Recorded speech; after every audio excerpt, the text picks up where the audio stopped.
to jail. Oh, God. Charleston White was celebrating you taking the plea deal. They even said he hopes you die in jail and stuff like that. Yeah, I heard.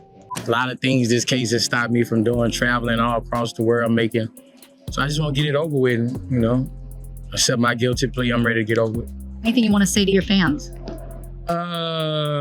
Just say a prayer for him. I just need prayer. I don't need nothing else. Charleston White just crossed a line nobody thought possible. While Boosie Badazz faces 10 years behind bars, Charleston went live dancing and celebrating like he just won the lottery. But that's not even the worst part. He straight up said he hopes Boosie never makes it back out alive, and claimed this was all part of his master plan from the beginning.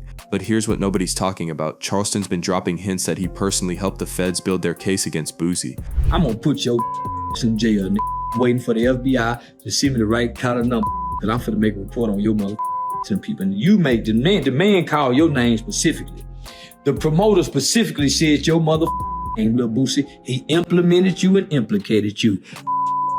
Finna go to jail, back to jail. You gonna be on your knees, but them knees gonna be bleeding again. Is this just another one of his wild claims, or did Charleston White actually play a role in putting Boosie away? The streets are buzzing with shocking news that nobody saw coming this fast. After 3 exhausting years of fighting the feds, Boosie Badazz finally broke. The Louisiana legend accepted a plea deal for his federal gun case, and word on the street is he's staring down a decade behind bars. This isn't the same Boosie who used to clap back at every enemy with fire in his eyes. When he spoke to reporters recently, you could hear the defeat in his voice. He said the case stopped him from traveling the world, from making money, from living his life. He just wanted it over with. A lot of things this case has stopped me from doing, traveling all across the world making. So I just want to get it over with, and, you know, accept my guilty plea. I'm ready to get over it. Yeah, no, I ain't really got no opinion on him, because, you know, my opinion can send me to prison. So I ain't really, you know, I ain't really got no opinion on him. You know, once you go to threaten people's kids, talking about you gotta lie. So, you know, I ain't gonna do all that. I ain't gonna do all that. You know what I'm saying? It's just, hey, you know, certain people, you can't really express opinions on it, and he one of those. You can't express how you feel because you might end up in prison. And I ain't getting tricked off the streets. He even asked his fans for nothing but prayers, saying that's all he needs right now. Anything you want to say to your fans? Just say a prayer for him. I just need prayer. I don't need nothing else. I feel, you know, I trust in God, man. This crazy. But while Boosie's world crumbles around him, one man's been waiting in the shadows for this exact moment to strike. The second that plea deal news hit the internet, Charleston White exploded online with pure joy. This man went live with the biggest smile on his face, dancing around like it was Christmas morning, shouting God is good and claiming the streets don't have no protection. Look at your wife for Boosie, you done got too much. You done let these niggas play you too, motherfucker. This internet dominant. Say what Lil Tootie gonna do now? What Lil Tootie say? Listen, Vlad TV. Vlad post everybody going to jail for Boosie. Somebody tag Vlad TV. He straight up said Boosie won't see his newborn baby until that child is walking and talking. Boosie going to jail! Oh, God! Oh, God is good. I keep telling y'all, street you got them dogs. God do not look out the street. Boosie really thought he wasn't going to jail on that pistol. I knew he was going. He going to jail. All that newborn baby. Boosie won't get to see that newborn baby till that baby be walking and talking. Boosie going to jail! Charleston even went as far as saying he never cared if Boosie made it back out the system alive. The level of hatred coming from this man was something else entirely, but Charleston wasn't just celebrating randomly. He'd been predicting this outcome for years, and now he felt like the universe just proved him right. What most people don't understand is this beef runs way deeper than just internet trolling. Their war actually sparked back in late 2022, and it started over something that had nothing to do with either of them directly. Remember when Kanye West shocked the world with that infamous White Lives Matter shirt? He brought you up because you were attacking Kanye because of the Nah, guess Kanye West, it just happened. Nigga been coming at me. He been coming at me. It's just, you know, I can't respond to those people, bro. Like, that's a danger to what I got going on. Can't take no risk of losing this. behind, you know. Boosie was one of the first major voices to speak out against it, saying Yelp2 was disrespecting black folks. Most of the culture agreed with him. But Charleston White, he flipped the entire script. Charleston jumped online defending Kanye and blasting Boosie for even having an opinion. That's when things got personal. Charleston didn't just disagree with Boosie, he took it to a dark place nobody expected. He started attacking Boosie's son Tootie Raw, calling him ugly, saying he couldn't fight, and predicting he'd end up in jail. Then he dragged T.I.'s son King Harris into it too, making the same cruel predictions. People couldn't believe what they were witnessing. This wasn't normal beef anymore. Charleston was targeting children just to hurt their fathers. By early 2023, the situation exploded into real-world consequences. Tootie Raw finally had enough of Charleston's disrespect and clapped back, telling the old man to go D. Charleston's response was beyond evil. He went live saying he hoped Boosie would D from diabetes, that they'd forget to send him insulin 1 month. Who even thinks like that? But here's where it gets even crazier. Later that same month, Tootie Raw got arrested on a gun charge. The second that news dropped, Charleston was online taking full credit. He bragged about calling the police, sending pictures to authorities, and tipping off the Department of Public Safety. He even made wild accusations, claiming Boosie was a 6-time caller who used kids to do his dirty work. No proof, no evidence, just Charleston running his mouth loud enough to make people listen. The beef had officially crossed from internet jokes to real-life destruction. But here's what makes Charleston White even more dangerous than people realize. This man has a dark secret from his past that he actually uses as a weapon. When Charleston was just 14 years old, he was involved in a robbery where another teenager shot and killed a man named Michael Levy.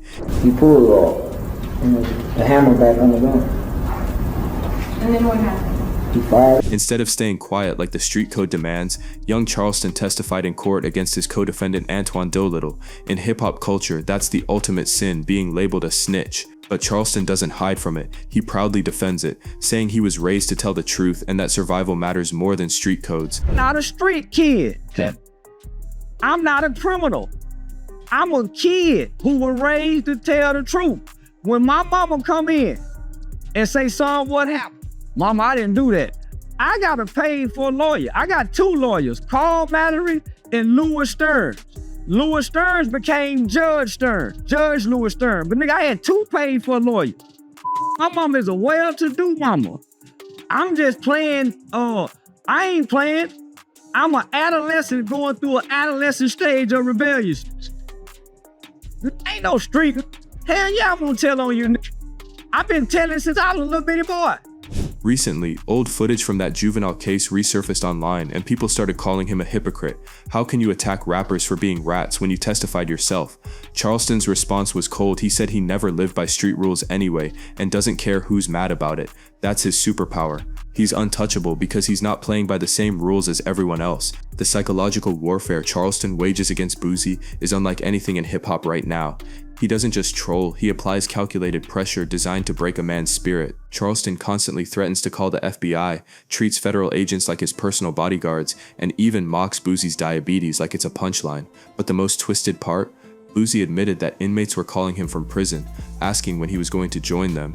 Imagine sitting at home already dealing with federal charges and getting calls from behind bars with dudes saving you a bunk. That's not just trolling, that's psychological torture. Charleston knew exactly what he was doing, making Boosie feel like the walls were closing in before he even touched a cell, and it worked. By 2024, Boosie sounded completely exhausted, saying he trusted God but was ready to accept whatever fate had in store. The beef spilled into unexpected places this year, creating even more chaos. Streaming superstar Adin Ross had planned to bring Boosie on his platform, which would have been huge exposure. But Boosie reportedly backed out because he didn't want to be associated with Charleston's nonsense. Then Adin flipped the story, claiming he turned Boosie down out of loyalty to Charleston White. That lie spread like wildfire until DJ Vlad had to step in. Vlad went off on Adin, pointing out how ridiculous it was to side with someone like Charleston White, a man who had literally praised Heller and denied the Holocaust. The fact that Charleston's influence reached into streaming culture showed just how far his tentacles spread. Young content creators were using his name for clout, and Charleston was eating it up. He even claimed Boosie was warning promoters not to book him, then bragged about being ready to get Boosie locked up again using the feds as his weapon. Right now, the streets are completely divided on this situation. Some people say Boosie brought this on himself after years of dodging charges and living reckless. They see Charleston as someone just saying out loud what others been thinking privately. But Boosie's loyal fans see it differently. To them, Charleston looks like a bitter hater obsessed with tearing down another black man who survived impossible odds. They remember Boosie beating cancer, surviving diabetic comas, and fighting case after case while still providing for his family. The debate is raging in barbershops, on podcasts, and across social media. But one thing's crystal clear: if Boosie actually gets hit with that 10-year sentence, Charleston White will treat it like his personal Super Bowl victory. He's already shown he'll celebrate another man's pain without shame. The question is whether this will backfire on Charleston in the long run. History shows that prison has been a strange reset button for many artists. If Boosie serves his time and comes back stronger, Charleston's current celebration might age like spoiled milk. The culture has a way of turning martyrs into legends, and Boosie might emerge from this situation with more support than ever, or Charleston might get exactly what he wants: Boosie disappearing from the scene while he continues profiting off the chaos. But either way, this beef has exposed something ugly about how we consume black pain as entertainment. Charleston built his entire platform on attacking other black men at their lowest moments, and somehow he's winning. Meanwhile, Boosie's trying to lean on faith, but you can feel the exhaustion in every word he posts. This isn't just another hip-hop beef about who's tougher or who makes better music. This is psychological warfare at its most vicious, with real-world consequences destroying families. Charleston White turned Boosie's potential decade in prison into his own personal celebration, and he's not even trying to hide his joy. The saddest part? While these two men destroy each other for the internet's entertainment, the system that's actually locking Boosie up keeps winning. Charleston claims he's exposing the streets, but really he's just adding more fuel to a fire that's already burning too many black men. The real question isn't whether Boosie will survive this sentence or if Charleston will get the last laugh. It's whether we'll keep rewarding this kind of destructive behavior with views, clicks, and attention. Because as long as we do, there'll always be another Charleston White waiting to dance on another Boosie's downfall. The culture is watching, the verdict is coming, and whatever happens next will echo through hip-hop for years to come.